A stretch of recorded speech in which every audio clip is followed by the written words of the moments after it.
सप्ताह ज्ञान यज्ञ का आज चतुर्थ दिवस। एक बार सब लोग प्रेम से बोलो,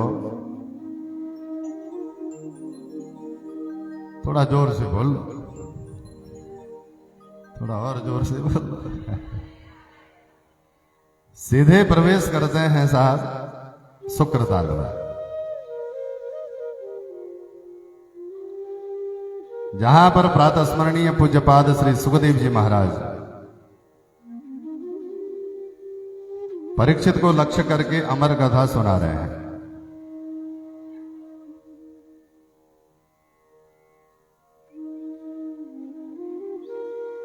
कल हमने सुना मनुष्या सतरूपाय तीसरा कन्याश्च जगिरे। मानवीय सृष्टि के प्रथम मनुष्य मनु और प्रथम स्त्री शतरूपा, इनकी 3 बेटियां, उनके वंश का वर्णन। आकुति, देवहूति और प्रसूति 2 बेटे इनके हुए, प्रियव्रत और बोलो भाई, बताओ, इसको सब पता है। उत्तानपाद, प्रियव्रत और बोलो उत्तानपाद। उत्तानपाद के वंश में किसका जन्म हुआ? हाँ, ध्रुव जी का जन्म हुआ। और प्रियव्रत जी के वंश में श्रीमान भरत जी का जन्म हुआ।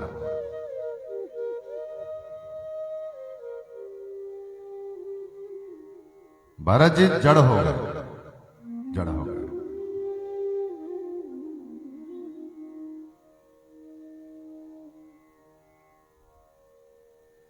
जड़वत विचरण करते धराधाम पर साथ। भाइयों ने त्याग दिया, भाभियों ने घर से निकाल दिया। वन में गए, भीलों ने पकड़ लिया बलि देने के लिए मां काली के मंदिर में। लेकिन भरत जी की बलि देते उससे पहले सहसे वो चचाट मां भद्रकाली की मूर्ति फटी, उसमें से मां भद्रकाली प्रकट हुई। जितने भी कोलभील थे सबकी गर्दन काटी। कंदुक क्रीडे न क्रीडे, जैसे कोई बच्चा गेंद से खेलता है वैसे मां भद्रकाली खेलने लगी। स्तवन गाया मां भद्रकाली का। जय त्वमदेव चामुंड जय भूतार्दिहा जया सर्वगते देवी काल रात्रि नमोस्तुते। मां भद्रकाली के चरणों में वंदन किया। उसके बाद वहां से आगे बढ़े तो रहुगण मिल गया था। कल सुना आपने, पालगी ढोने लगे भरत जी रहुगण की। कोई कहार बीमार हो गया तो भरत जी को लगा लिया कहार बना करके, तो अटपटा सा चलने लगे, उछल उछल के चलने लगे। कोई जीव आ जाता पांव के नीचे तो उछलते बीच में। भरत उछलता तो खोपड़ियां लगती भरत की, रहुगण की पालगी पर। तो रहुगण को बड़ा गुस्सा आया, क्रोध आया, और क्रोध में आकर के भरत जी को फटकार लगाई। चिकित्साम ते करो में हम। ए भैया, चलना नहीं आता, इतना मोटा है, चिकित्सा करवा दूंगा तेरी अभी। तुझे पता नहीं है किसकी पालकी ढो रहा है तू? भरत जी चुप हो गए।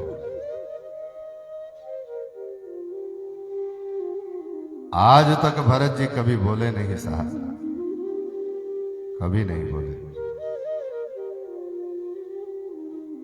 विचार किया आज भी नहीं बोलेंगे तो ये राजा रहुगण नरक जाएगा, और सारी दुनिया कहेगी किसी संत ने किसी राजा का भार कंधे पर लिया और उसको बचा नहीं पाया नरक जाने से। इसलिए भरत जी आज जीवन में पहली बार बोले।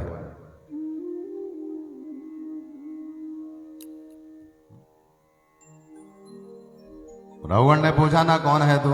कहां से आया है, इतना मोटा है?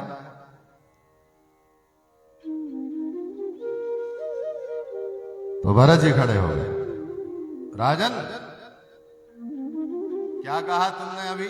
मेरी चिकित्सा करवा देंगे, मेरा इलाज करवा देंगे? अरे राजन सुनो, स्थौल्यम कार्स्यम आधय व्याधयश्च चोत्रिड भयाम कलिरिच्छा जरा।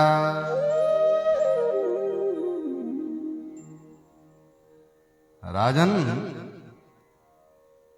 तू चिकित्सा करवाएगा तो ये शरीर की चिकित्सा करवा सकता है। तू अगर मारेगा, तो अगर फटकारेगा, तो अगर डंडे मरवाएगा, जेल में बंद करवाएगा, अपमान करेगा, तो ये शरीर का अपमान करेगा, तो मेरा अपमान नहीं कर सकता, क्योंकि मैं शरीर हूं ही नहीं। मैं बोलो आत्मा हूं। नायम देहो देह भाजाम निलोक कष्टान कामान अर्हते बिडभुजा।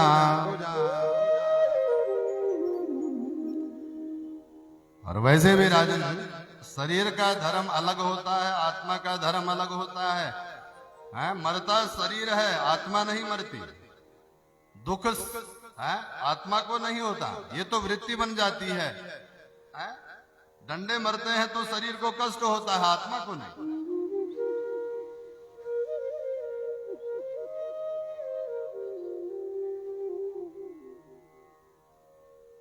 चुत्रिड भयाम कलिरिच्छा जरा। राजन सुनो, स्थौल्यम कार्स्यम आधय व्याधयश्च, मोटा होना पतला होना ये शरीर का धर्म है। आत्मा मोटी नहीं होती। आधय व्याधयश्च, आदि लगना, व्याधि लगना, रोग लगना, ये शरीर का धर्म है। क्षुत्रिड भयाम कलिरिच्छा जराचा, भूख लगना, प्यास लगना, नींद लगना, ये शरीर का धर्म है। बूढ़ा होना, जवान होना, ये शरीर का धर्म है। आत्मा बूढ़ी नहीं होती राजन, भूख आत्मा को नहीं लगती। जैसे ही रघुवर ने पालकी पर बैठा था ना, वहां सुना तो समझ गया ये कोई है, तो तुरंत पूछ लिया कौन है आप? अहम पुरा भरतो नाम राज। सुन राजन, मैं पहले के जन्म में, पूर्व जन्म में भरत नाम का राजा था। मृग का संग किया तो मृग बन गया, संग बिगड़ा तो चरित्र बिगड़ गया।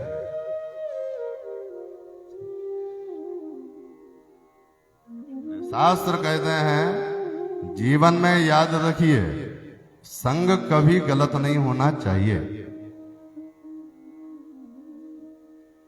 जैसा करोगे संग वैसा चढ़ेगा। बोलो भाई,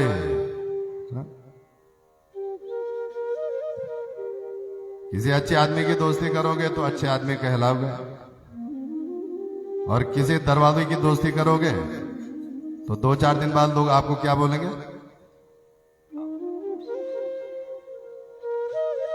हाँ? किसी चोर का साथ करोगे तो एक दिन पुलिस आपके घर पे जरूर आएगी। आप चोरी करो ना करो, भाई पुलिस तो डाटा देखती है ना, इसके दोस्त कौन कौन है, फलाना आदमी भी है एक, चलो उसके घर। है भाई इधर आ। अरे साहब हमने, हाँ तू ने, कहाँ तेरा दोस्त?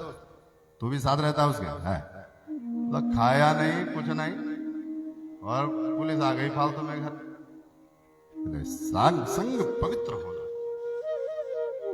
अहम बुरा भरतो नाम रा, मैं पहले के जन्म में भरत नाम का राजा था, मृग का संग किया तो मृग बन गया।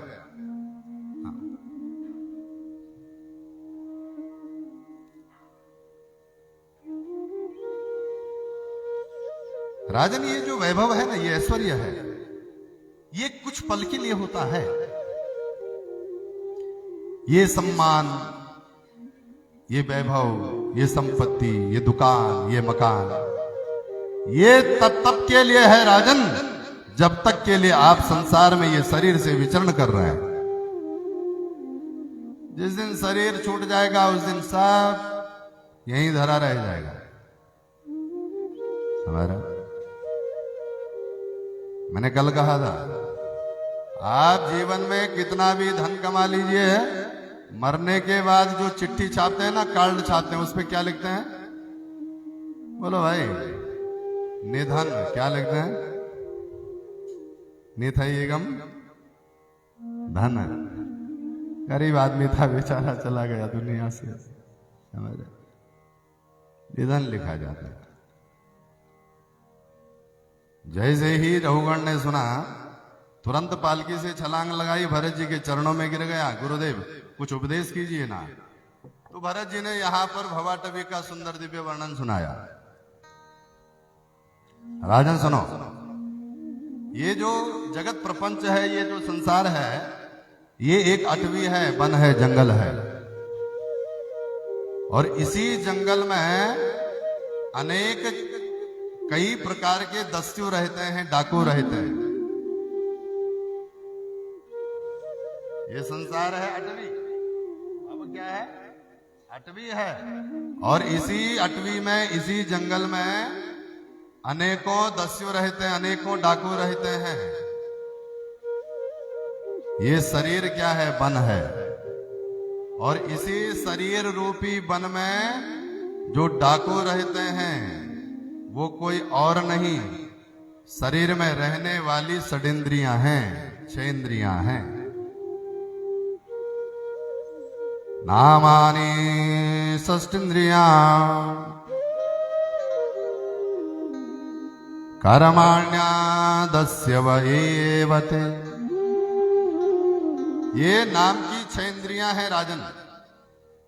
मनुष्य शरीर में विद्यमान जो षडेंद्रियां हैं ना, यही मनुष्य चोले को लूट लेती हैं। प्रेम से बोलो, जोर से बोलो भाई। हमारी इंद्रियां ही हमें लूट रही हैं। हम कह रहे हैं पड़ोसी लूट रहा है, हम कह रहे हैं बाहर वाला लूट रहा है, लेकिन सच बात तो यह है कि मनुष्य के शरीर में जो 6 इंद्रियां हैं, श्रोत्र, त्वक, चक्षु, जीवा, घ्राण और मन, यही 6 इंद्रियां मनुष्य को लूट लेती हैं। वो कैसे? जिह्वैकतो मोममकर सति मा वितृप्तः शिष्णोन्यतस्त्वगुदरम् श्रवणं कुतस्य। कि घ्राणोन्यतश्च फलदिक्वच कर्म शक्ति भौवः सपतन इव गेहपतिम लुनन्ति।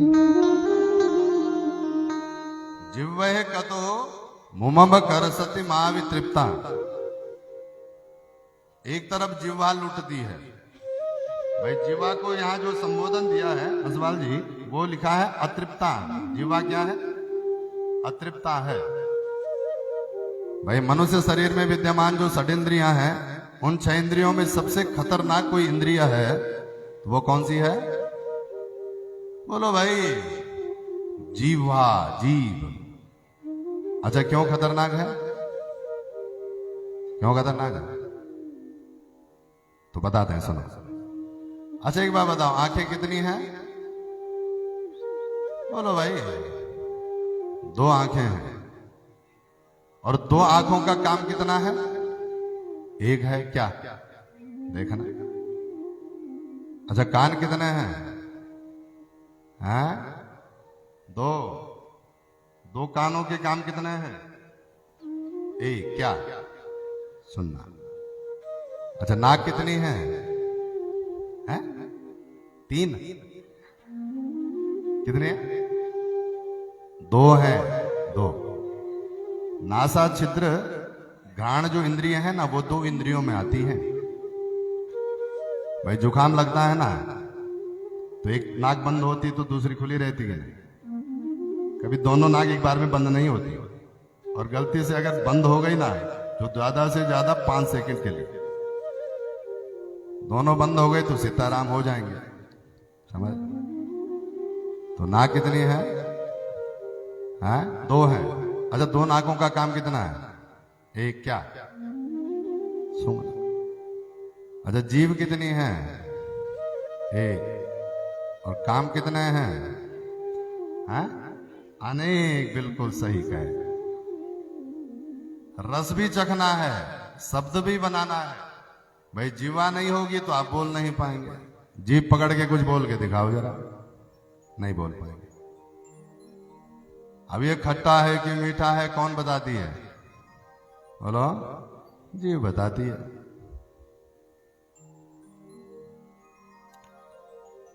डॉक्टर का काम भी करती है, लेबर का काम भी करती है। खाने को थोड़ी देर यहां चबाते हैं ना, इन दांतों के नीचे, थोड़ी देर जैसे दांतों के नीचे यहां चबाया, तुरंत जीभ ने उठाया वहां से पल्ली में और दूसरी तरफ डाल दिया। पल्ली तो है वो, यहां से वहां भेजना, आगे के दांतों के नीचे भेजना है। इंजीनियर का काम करना, बारीकी से देखना।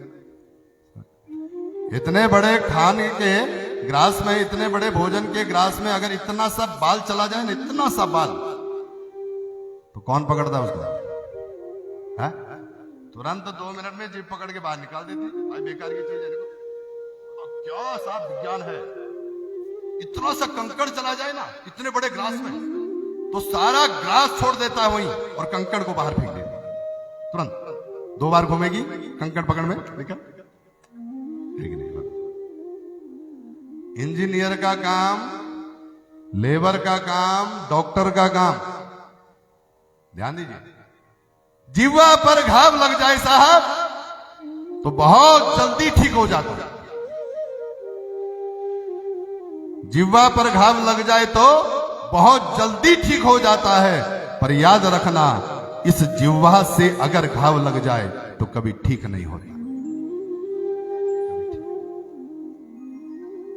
जीभ कट जाती है तो दवाई लगाते हैं क्या असवाल जी? नहीं लगाते ना। कितनी बार कट जाती? कभी कभी जब कहवे करते हैं ना खाने में, जल्दी खट खट जीभ कट जाती, खून निकलने लगा, दवाई नहीं लगाते, अपने आप ठीक हो जाती। वहां डॉक्टर बैठा अंदर। जीवा पर घाव लग जाए तो बहुत जल्दी ठीक हो जाता है, लेकिन जीवा से अगर घाव लग जाए तो कभी भी ठीक नहीं होता। इसलिए शास्त्र कहते हैं, ऐसी वाणी बोली मन का आपा खोए, औरन को शीतल करे, आपहु शीतल होए। बहुत सारे काम दे दिए जीव को, ये भी काम भी करना है। इतने में भी भैया भरोसो ना खतरनाक कैदी है, खतरनाक कैदी है। कब तोड़ करके भाग जाए तो ऐसा करो, बाहर से 32 दरवाजे और लगा लो। तो 32 दरवाजे और लगा लिए जीभ के बाहर, क्या? हाँ, बोले भैया अभी भी भरोसा ना है, कब तोड़ के भाग जाए। ऐसा करो, एक चैनल गेट और लगा लो बाहर से, क्या? हाँ, मतलब जब भी कछू बोलिए, जब भी कछू खाइए, उससे पहले बड़ा दरवाजा खोलिए, उसके बाद 32 दरवाजे खोलिए, और इतनी देर में ही तराजू तोल, इतने में मन के तराजू में उस बात को तोल करके तब आप कछू खा रहे हैं, खाने से पहले बड़ा गेट खोलिए, फिर 32 दरवाजे खोलिए। इतने में सोच लीजिए, कहीं हमको डॉक्टर ने मना तो नहीं किया रसगुल्ला खाने से? बंद करो भाई इसको। हो गया, हो गया, बैठो सुशी जी, हो गया। बोलो गोविंद भगवान की जय।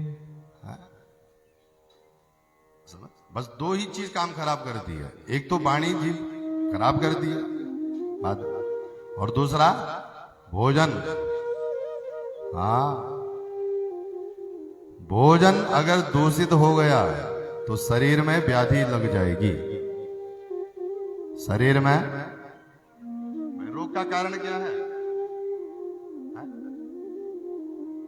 भोजन ही तो है। आप बेकार का खाना खाते हैं ना, ये बाहर का जो, इसी से बीमारियां होती हैं। ये जीव के चक्कर में हमको तो ये अच्छा ही नहीं लग रहा, जरा इसमें बढ़िया तलो लो भाई इसको, जरा और तलो को। अब 8-10 बार तला हुआ तो खा लेंगे, पर 11वीं बार डॉक्टर कहेगा भैया सुन, उबला हुआ खाना, नहीं तो सीताराम हो जाएगा तेरा। समझ? हाँ, इसलिए भोजन जब भी करिए सोच समझ के करिए, और जब भी कछु बोलिए सोच समझ करके बोलिए। जीवन में कभी रोग नहीं होगा, जीवन में कभी क्लेश नहीं होगा, जीवन में कभी अशांति नहीं होगी, अगर इन 2 चीजों पर आपने संयम बरत लिया तो। ये 2 चीजें तो जो काम खराब कर दी हैं। एक आपका भोजन हो गया, एक आपकी बात हो गई, वाणी होगी। तो जीवा सबसे खतरनाक इंद्रिय है, तो क्या करना है? जीव को कम छोड़ना है, इसमें लगाम होनी चाहिए। देखना इंद्रियों के न घोड़े बड़े, इनमें हर पल ये संयम के कोड़े लगे। हर पल इंद्रियों पर संयम के कोड़े लगने चाहिए। हाँ, जीवा बस में होनी चाहिए आपकी, इंद्रियां बस में होनी चाहिए। जीवा कदो मुम मगर सति महावितृप्ता। एक तरफ जीवा लूट रही है व्यक्ति को, समझ? ये खा वो खा, ये खा वो खा। डॉक्टर ने मना किया है भैया तुमको शुगर है, मीठा मत खाना। वैसे तो खाएंगे नहीं, लेकिन जैसे देखा बेटा गया दफ्तर, बहुरी आ गई बच्चे को छोड़ने स्कूल, तुरंत रसोई में जाके फ्रिज खोल के 2-4 रसगुल्ले डकार लिए। किसी ने नहीं देखा, बढ़िया इसका प्रभाव आपके स्वास्थ्य पर पड़ेगा गलत। शिष्णोन्यतस्त्वगुदरम श्रवणम कुतस्सित। कान एक तरफ लूट रहे हैं, बढ़िया बढ़िया सुनो। नाक एक तरफ लूट रही है, बढ़िया बढ़िया सुनो। खाना 10 रुपए का चल जाएगा, पर खुशबू 500 रुपए के कम की नहीं चलेगी। समझ रहे? एक तरफ नाक लूट रही है, एक तरफ जिह्वा लूट रही है, एक तरफ कान लूट रहे हैं, बढ़िया बढ़िया सुनो। एक तरफ आंखें लूट रही हैं, बढ़िया बढ़िया देखो। यहां लिखा है बहुवहा सपत्न इव गेह पतिम लुनंती। भरत जी कहते हैं रहुगण, जिस प्रकार से किसी आदमी की बहुत सारी गृहिणी, बहुत सारी पत्नियां गृहपति को लूट लेती हैं, ठीक उसी तरह से ये इंद्रियां इस मानव चोले को लूट लेती हैं। प्रेम से बोलो, जोर से बोलो। सुंदर भवाटवी कवच 14 लोकों का वर्णन किया। 14 लोक हैं, भूरलोक, भुवरलोक, स्वर्गलोक, महरलोक, जनालोक, तपालोक और सत्यलोक। ये 7 लोक हो गए पृथ्वी और उसके ऊपर। 7 लोग हैं नीचे, अतल, वितल, सुतल, तलातल, रसातल, महातल और पाताल। समझ रहे? 28 प्रकार के नरक हैं। 28 प्रकार के नरक। तामिश्र, अंध तामिश्र, रौरव, महारौरव, कुंभे, पाक, असिपत्र बनादि 28 प्रकार के नरक हैं। चतुर्युग का प्रमाण बताया। कलयुग की उम्र है 4,32,000 वर्ष। अभी कलयुग चल रहा है ना असवाल साहब, तो इस कलयुग की उम्र है 4,32,000 वर्ष। हाँ, उसके ऊपर आता है त्रेता युग। त्रेता युग की उम्र है 8,64,000 वर्ष। कितने? 8,64,000 वर्ष। उसके ऊपर आता है द्वापर युग। द्वापर युग की उम्र है 12,96,000 वर्ष। कितने? 12,96,000 वर्ष। और उसके ऊपर आता है सतयुग। और सतयुग की उम्र है 17,28,000 वर्ष। ये युगों का प्रमाण है। इकोत्तर बार जब चतुर्युगी संपन्न होती है, यानी इकोत्तर बार जब सतयुग, त्रेता, द्वापर और कलयुग ये चारों युग घूम करके आते हैं, तब ब्रह्मा जी का एक दिन होता है। तब ब्रह्मा जी का एक दिन होता है। और ब्रह्मा जी के एक दिन में 14 मनु बदलते हैं। ब्रह्मा जी के एक दिन में 14 मनु बदलते हैं। युग प्रमाण, नरकों का वर्णन, यातनाओं का वर्णन, भयावह यातनाएं दी जाती है नरक में राजन। जो जीव हिंसा करता है उसको वहां काटा जाता है नीचे। जो यहां झूठी गवाही देता है उसको वहां तेल की कढ़ाई में उसको उबाला जाता है, तला जाता है, पकोड़े उसके तब बांटा जाता है भूत प्रेत राक्षसों को, खाओ वे पकोड़े। समझ? जो जस करई सो तस फल चा। जो जैसा कर्म करता है उसे उसी तरह का फल मिलता है नरकों में। पहले बहुत पहले, अब तो नहीं दिखते वो कैलेंडर, लेकिन पहले कैलेंडर आता था असवाल साहब, उसमें दिखाया जाता था जो बकरे को मार रहा है उसको यमराज के दूत आरे से चीर रहे हैं, जो झूठी गवाही दे रहा है उसको तेल में उसको तल रहे हैं, ठीक है? गरम खंबे से बांध देते हैं किसी पाप के लिए, कहीं कटीले वृक्षों में उल्टा लटका देते हैं। तो जैसे ही नरक की यातनाओं का वर्णन किया भरत जी ने, सो रहुगण कांपने लगा साहब। गुरुदेव, अगर जीवन में कभी गलती से कोई पाप हो जाए तो उसकी निवृत्ति के लिए कोई उपाय है क्या? भरत जी बोले क्यों नहीं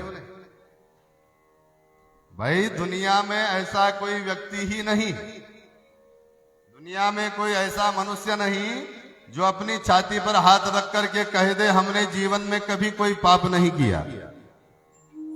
कोई नहीं है।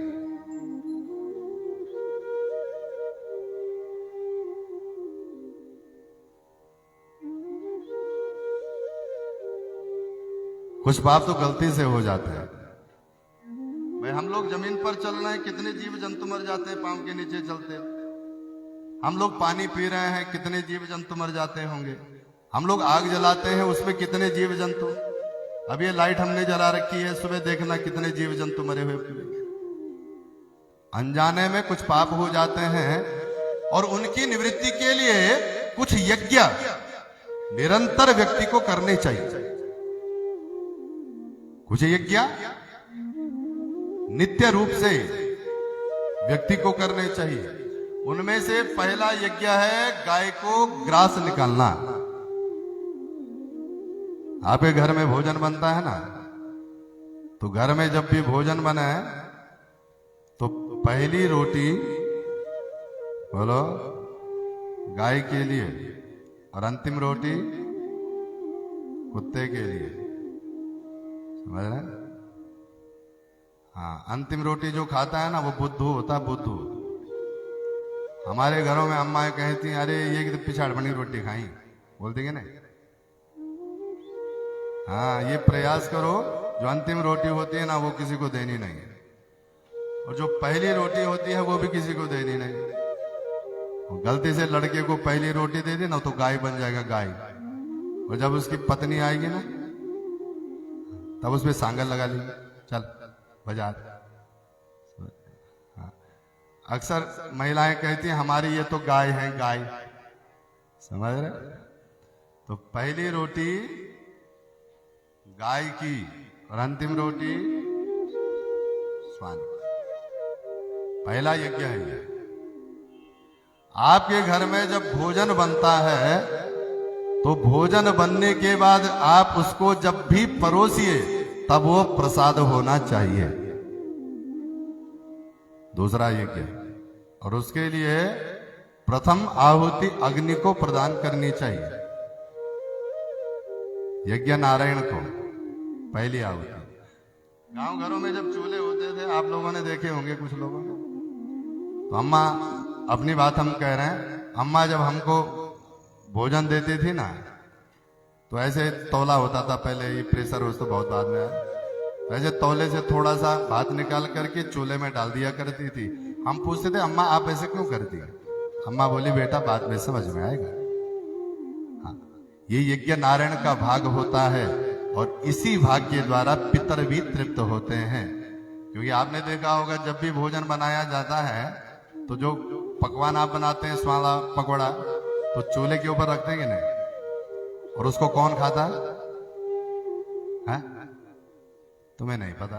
जिसके मैया बाबा नहीं होते वो खाता आपने नहीं देखा? वो अपनी संस्कृति के बारे में जानो भाई थोड़ा थोड़ा, है ना? हमको तो गढ़वाली नहीं आती। महाराष्ट्र के हो क्या? नहीं नहीं है तो हम गढ़वाल के ही, पर गढ़वाली नहीं आती। दुख की बात है कि नहीं? अपने संस्कृति के बारे में जानो। नहीं पता है तो ढूंढो, नहीं पता तो शोध करो, नहीं पता तो बूढ़ों के साथ बैठो, उनसे पूछो, वो जो जो सुनाए उसको सुनो। हमारी संस्कृति क्या कहती है? प्रथम आहुति भोजन की यज्ञ नारायण को प्रदान करेंगे तो भोजन प्रसाद बनेगा। समझ? आपके घर में भोजन बने और आप उसे जब परोसे हैं तो वो प्रसाद होना चाहिए, और प्रसाद वो बनेगा तब जब पहली आहुति आप अग्नि को देंगे और पहली रोटी अथवा पहली रोटी गाय को देंगे, अंतिम रोटी स्वान को देंगे और ठाकुर जी को भोग लगा करके पाएंगे तो प्रसाद बनेगा। और याद रखना प्रसाद हमेशा रसोई में बनता है। कहां बनता है? किचन में। अच्छा,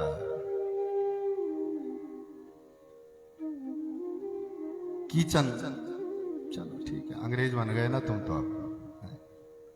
वैसे किचन नहीं होना चाहिए, रसोई होनी चाहिए। रसोई ना जहां रस बनता है। किचन में क्या होता है पता है?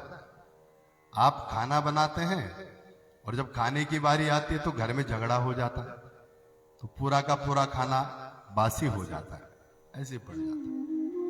रसोई में जब आप भोजन बनाते हैं और प्रसाद रूप में जब उसको बांटते हैं तो उससे तृप्त होता है व्यक्ति।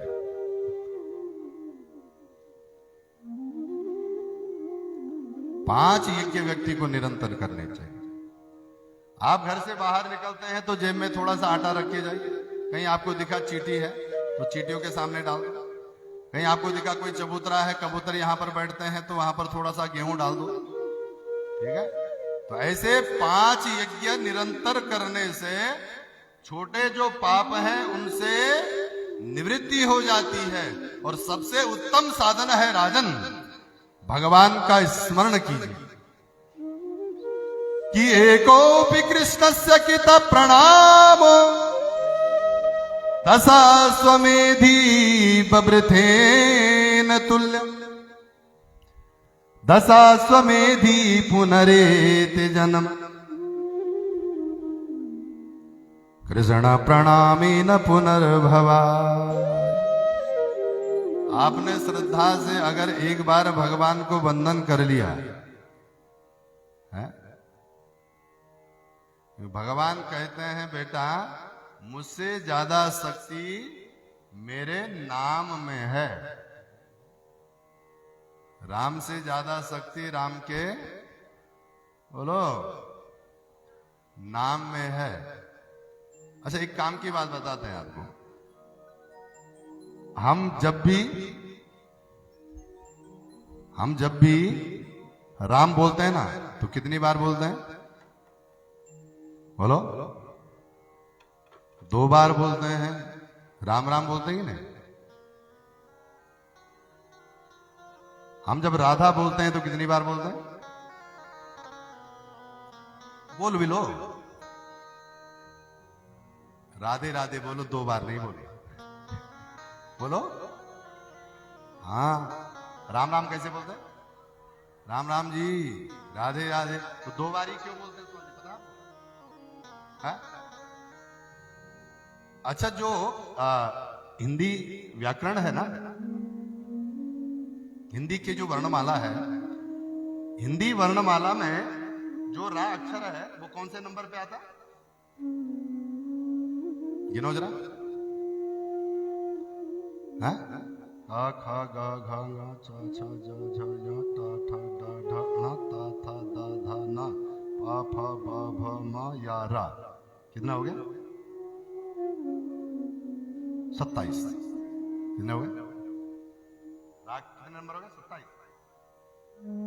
और रा पर एक आ की मात्रा है तो कितने हो गए? 27 और 1 28। और मां कौन से नंबर पे आता है? गिनो। आता ही नहीं है तुम्हें, गिनोगे क्या? तुम्हें तो ABCD आता ना। का खा गा घा गा चा छा जा झा या टा ठा डा ढा णा ता था दा धा ना पा फा बा भ मा। कितने हो गए? 27। 16 4 20 4 24 25। 27 वो थे बड़े आ की मात्रा उसमें थी तो 27 और बड़े आ कितने नंबर पे आता? 2 नंबर पे। तो 27 और 2 29। और ये कितने हो गए? 25। तो 29 और 25 54। कितने? 54। एक बार राम बोलेंगे तो 54 और 2 बार राम बोलेंगे तो 108। केवल 2 बार राम नाम बोलने से एक माला राम के जप की, भगवान के नाम के जप की, जप के पुण्य का फल प्रदान करती है। 2 बार बोलना। जब टेलीफोन पे बोल दो ना हेलो मत बोलो, हेलो क्या बोलो? राधे राधे बोलो, राम राम बोलो। हैं? नहीं तो जब नए नए टेलीफोन आए तो हेलो का मतलब ही कुछ लोगों को समझ में नहीं आया। पहले हमारे गांव घरों में जो सीधी सादी नारियां थी ना, उनको लगता था कि ये सामने वाला कह रहा कि हिलो, तो हिलना पड़ता था तब बात होती थी। हेलो, अरे भैया हिल तो रहे हैं, हेलो 2 घंटे से हिल रहे हैं, तेरा हिलो पूरा नहीं होता है? राम राम बोला करो टेलीफोन जब करते हो ना, बातें जब करते हो। तो मोदे अधिक मोहे नाम में शक्ति। भगवान कहते हैं मुझसे ज्यादा शक्ति बोलो मेरे नाम में है। कि कलयुग केवल नाम आधार, सुमिर सुमिर नर उतरहि पार। कलयुग तो केवल नाम आधार है साहब। कियत फलम नास्ति तपसा न योगेन समाधिना तद फलम लभते सम्यक् कलो के सब कीर्तना। सतयुग में जो फल तपस्या से मिलता था, द्वापर में त्रेता में जो फल योग से मिलता था, द्वापर में जो फल समाधि से मिलता था, वही फल कलयुग में केवल कीर्तन गाने से मिलता है।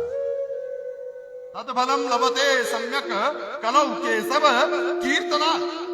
कलयुग में केवल आप भगवान केशव का, नारायण का, भगवती का कीर्तन गाते हैं तो आपको योग का भाई इस युग में आप समाधि लगा लें, संभव है?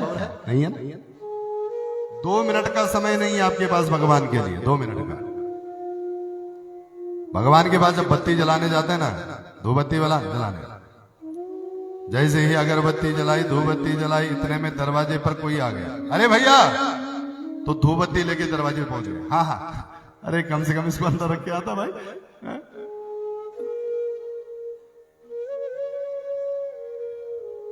भगवान ने हमें 100 वर्ष दिए हैं, कलयुग की परम आयु, उसमें से भैया आधा हिस्सा तो भगवान का बनता है कि नहीं बनता? कम से कम 50 साल भगवान की स्तुति होनी चाहिए, नहीं करते। भगवान ने दिन रात में 24 घंटे दिए, बेटा 12 तेरे 12 मेरे। कैसी बात करते भगवान जी? यहां 24 घंटे कम पड़ रहे हैं, आप 12 घंटे की बात करते हैं। भगवान बोले चल कोई बात नहीं, ऐसा कर 14 तेरे जो बचते हैं वो मेरे। नहीं प्रभु जी, अच्छा चल 20 घंटे तेरे, 4 मुझे दे दे। कहता 3-4 घंटे की होती है ना। कहा प्रभु?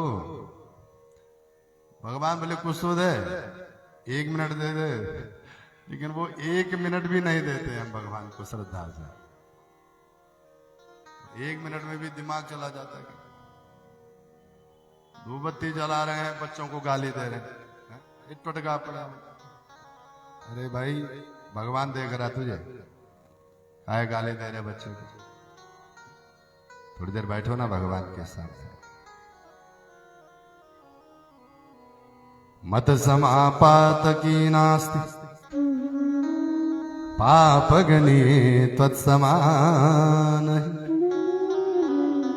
एवं ज्ञात्वा महादेव यथा योग्यम तदा। प्रभु मैं तो पातकी हूं, आप जानते हैं, और पाप हरने वाले आपके जैसा दुनिया में कोई दूसरा है ना। अब आपको जैसा भी अच्छा लगे ना गोविंद, ऐसे करना, बस इतना आप कहेंगे ना तो वो खुश हो जाएंगे। पर जितनी देर में ये बोलो ना, उतनी देर में उसके बन के बैठो, उसके प्रति समर्पित हो जाओ।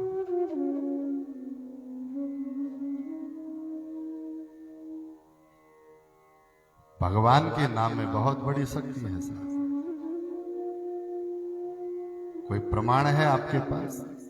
तो अजामिल का उपाख्यान सुना है। अजामिल था तो ब्राह्मण, सदाचारी भी था, पर एक दिन उसने किसी वैश्या को किसी शूद्र के साथ संसर्ग करते देख लिया तो मन में पाप आ गया। मैंने आपसे कल कहा था कि व्यक्ति के शरीर में पाप जो 2 जगह से प्रवेश करता है,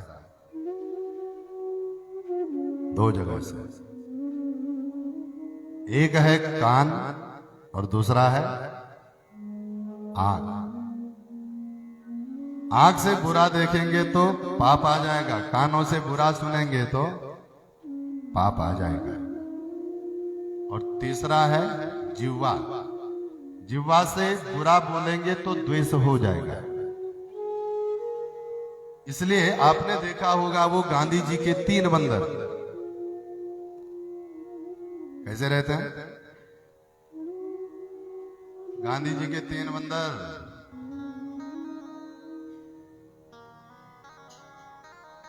है?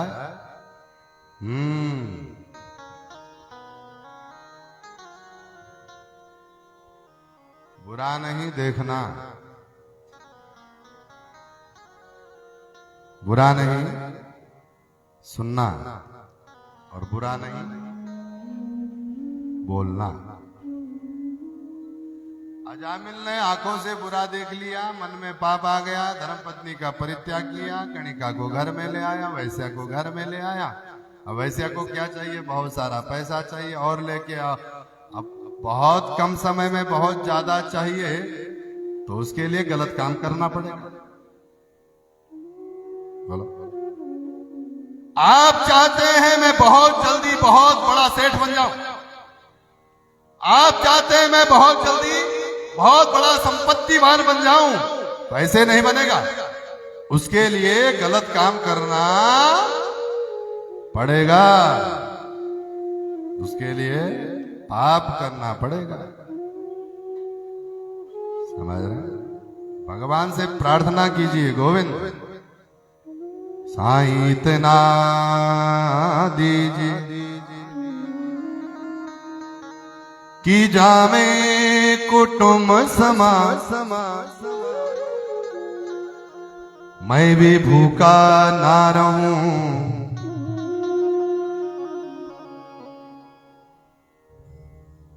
और साधु न भूखा। हे गोविंद, बहुत ज्यादा नहीं चाहिए, बस इतना देना है? मैं कभी भूखा नहीं रहूं, घर पर कोई याचक आए, घर पर कोई साधु, घर पर कोई अतिथि आए, उसकी शुश्रूषा कर सके, उसकी सेवा कर सके, बस इतना जरूर देना। बाकी तो सब माया है, आवश्यकता तो केवल इतनी है। अजामिल गणिका को ले आया, चोरी डकैती करने लगा। कहते हैं एक दिन संत महात्मा गांव में आए, अजामिल के घर पर रोटी खा ली। अजामिल डकैती करने गया था, वहां से लौटा, संतों को अपशब्द कहने लगा, भागो जोगियों यहां से। जोगी बोले जा रहे हैं, पर सुनना, तेरे घर हमने खाना खाया और शास्त्र कहते हैं संत महात्मा ब्राह्मण गुरु को भोजन कराओ तो भोजन के बाद दक्षिणा देनी पड़ती है, बिना दक्षिणा दिए कैसे भेजेगा हमें? अजामिल बोला, बाबा ये तुम्हारे लोटे रखे ना, ये भी छीन लूंगा अभी, हमसे दक्षिणा मांगा, हम तो पैसे की अम्मा है। संत समझ गए पैसे देगा नहीं है। अरे हमको पैसे थोड़े चाहिए, तो क्या चाहिए? तो संत बोले, तेरे घर में बच्चे कितने हैं? बोले 4 हैं, एक और होने को है। तो सुन, अब की बार तेरे घर में जो भी बालक हो, जो भी बच्चा हो, उसका नाम नारायण रखना। क्या रखना? बोलो, नारायण रखना उसका नाम। ध्यान दीजिए, आपके जीवन में कोई संत महात्मा सदगुरु ब्राह्मण ज्ञानी आता है ना, तो आपको कोई चेक नहीं देता, आपको कोई गठरी बांध करके नहीं देता पैसों की, धन की, संपदा की। वो आपके जीवन में कोई ज्ञान देकर के चला जाएगा, कोई सूत्र छोड़ करके चला जाएगा। अब आप उस पर चलें ना चलें, ये आपका काम। संतों ने कहा अपने पुत्र का नाम नारायण रखना। अजामिल बोला, ठीक है महाराज। समयांतर में घर पर बैठा हुआ उसका नाम नारायण रख लिया। बहुत प्रेम करता है ये नारायण से, अपने पुत्र से। पापी तो था ही। अंतिम समय जब इसका आया तो यमराज के दूत इसके पास आ गए, बड़ा विचित्र स्वरूप लेकर के। हाँ, विचित्र स्वरूप लेकर के पहुंच गए। तो अब अजामिल ने देखा कौन बचाए कौन बचाए। यमराज के दूत सामने खड़े हैं, तो चारों तरफ देखा कौन बचाएगा कौन। तो दूर बेटा खेल रहा था। कौन? बोलो, नारायण खेल रहा था। कि दूरे क्रीडनका सक्तम पुत्रम नारावणावयम् प्लावितेन स्वरोणे चे आजुहाव कुली। कि दूरे क्रीडनका सक्तम, हे नारायण, हे नारायण। जैसे ही बेटे को पुकारा, तो बेटे ने तो सुना नहीं, भगवान नारायण के पार्षद आ गए। यमराज के दूतों को भगाने लगे, मारने लगे। काहे मार रहे हमको? ये पापी को नरक लेने आए हैं हम। भगवान के पार्षद बोले इसने नारायण का नाम लिया अभी मरते समय, ये नरक नहीं जाए। अरे साहब तुमको गलत फहमी हो गई, इसने तुम्हारे नारायण नहीं, इसने अपने बेटे को पुकारा।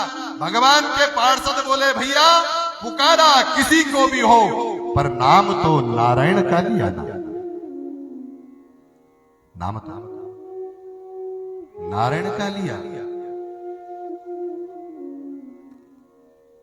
भाई आग होती ना, आग में आप जबरदस्ती हाथ डालेंगे तो आग जलाएगी, और आग में अचानक आपका हाथ गिर जाए तो आग बोलो जलाएगी। जिस प्रकार से आग का स्वभाव है जलाना। अब आग ये थोड़ी देखती कि ये गलती से हाथ डाल दिया इसने, या अचानक इसका हाथ गिर गया हमारे ऊपर तो इसको नहीं जलाएंगे। आग का स्वभाव है भाई जलाना, वो जलाएगी।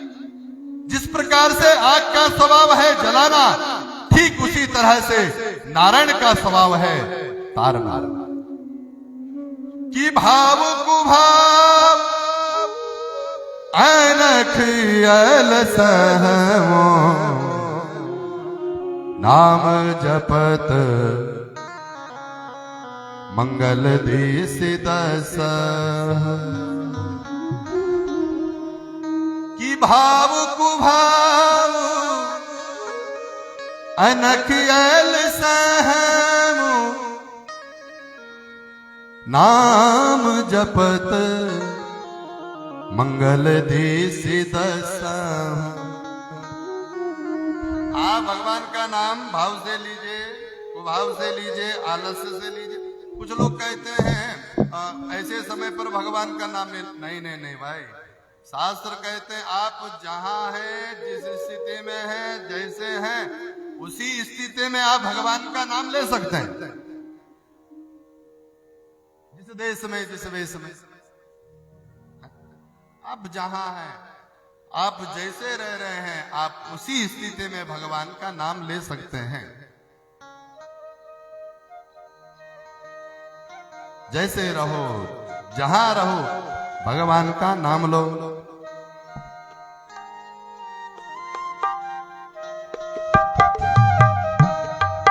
जिस देश में, जिस वेश में, परिवेश में रहो, देश में, जिस वेश में, परिवेश में रहो। जिस देश में, जिस वेश में, परिवेश में रहो। जिस देश में, जिस वेश में, परिवेश में रहो।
जिस काम में जिस नाम में रहो, जिस धाम में जिस काम में जिस नाम में रहो, जिस धाम में जिस काम में जिस नाम में रहो।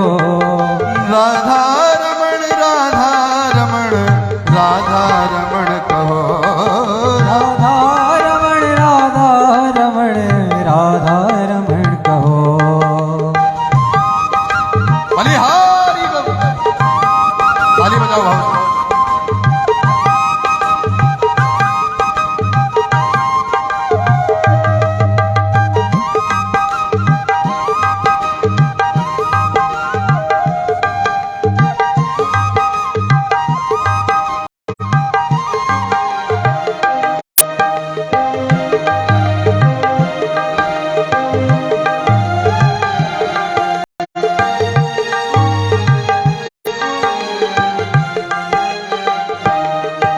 जिस रंग में जिस संग में जिस ढंग में रहो, जिस रंग में जिस संग में जिस ढंग में रहो, जिस रंग में जिस रंग में जिस संग में जिस संग में जिस ढंग में रहो, ढंग में रहो, जिस रंग में जिस संग में जिस ढंग में रहो।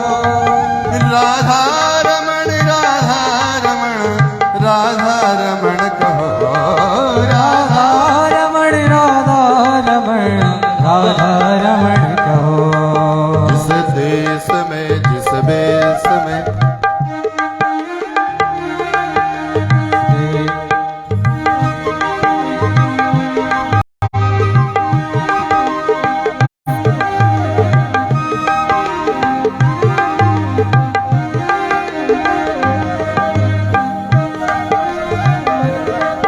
हरि